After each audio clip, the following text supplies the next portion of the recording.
আপনি দেখবেন যে, যে কোনো একটা বিশেষ দিনে যখন বাবার জন্মোৎসব পালিত হয়, জন্মাষ্টমীতে বা তিরোধান দিবসে বা যে কোনো বিশেষ উপলক্ষে বিশেষ দিনের কথা বলছি। যখন আপনাকে মনে হয় যে আমাকে এবারে আমার ঈশ্বরকে, আমার প্রভুকে, আমার মাকে, আমার বাবাকে একটু কিছু করে জানানোর আছে যে আমি তার জন্য কত কিছু করেছি বা করতে পারি। এটাই তো? মানুষ তো চায় না যে আমি তোমার থেকে কিভাবে কানেক্টেড রয়েছি, কিভাবে জুড়ে রয়েছি সেটার একটা বিশ্বাস যে নিজের মনে রয়েছে সেটা আমি ভগবানকে কিভাবে জানাবো।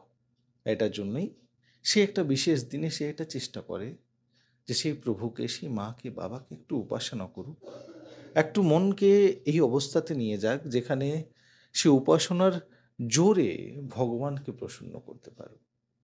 তাহলে প্রশ্ন এটা উঠছে যে এই উপাসনা আসলে কি? উপাসনা হচ্ছে যাকে আপনি পূজা বলেন, যাকে আপনি সাধনা বলেন, যাকে আপনি বিভিন্ন রূপে ভগবানের কাছে যাওয়া বলেন, সেটা হচ্ছে নিজের যে আসন রয়েছে সেটাকে একটু সমীপ, একটু নিকটে, একটু কাছে ভগবানের কাছে নিয়ে যাব। আমরা কোথাও বসতে পারি এই ব্রহ্মাণ্ডে কিন্তু আমরা ভগবানের কাছে বসবো। মানে কাছে গেলাম, আসন মানে যেখানে আমি বসলাম। তো আমাদেরকে উপাসনা এরকমভাবে করা দরকার প্রভুর যে আমি যেন ভগবানের সমীপে নিকটে থাকি। আর আপনি যখন ভাবেন যে ভগবানকে আমি এটা দেবো, ওটা দেবো, এইভাবে সাজাবো, গোপাল রেখেছেন গোপালকে এত সুন্দর করে সাজাবো, বাবা লোকনাথের মূর্তি আছে সেটাকে এত সুন্দর করে সাজাবো যে দেখতে সুন্দর লাগবে, ছবি ভালো আসবে। আসলে বিশ্বাস করুন বাজারে সেই জিনিসগুলো বড় ইজিলি পাওয়া যাচ্ছে। আপনি কিনে আনছেন, সাজিয়ে দিচ্ছেন। আর সেই জিনিসগুলো যখন আপনি কিনে এসে সাজান অনেক বেশি অতি করে সাজান, অনেক সুন্দর করে সাজান। আপনি যতটা আপনার সামর্থ্য ওর থেকে বেশি টাকা খরচ করে সাজান। কিন্তু সেই সাজানোটা একবার ভেবেছেন যে ভগবান চাইলে এর থেকে অনেক সুন্দরভাবে সাজতে পারেন। ভগবানকে আপনি কিছু দিতে পারবেন না।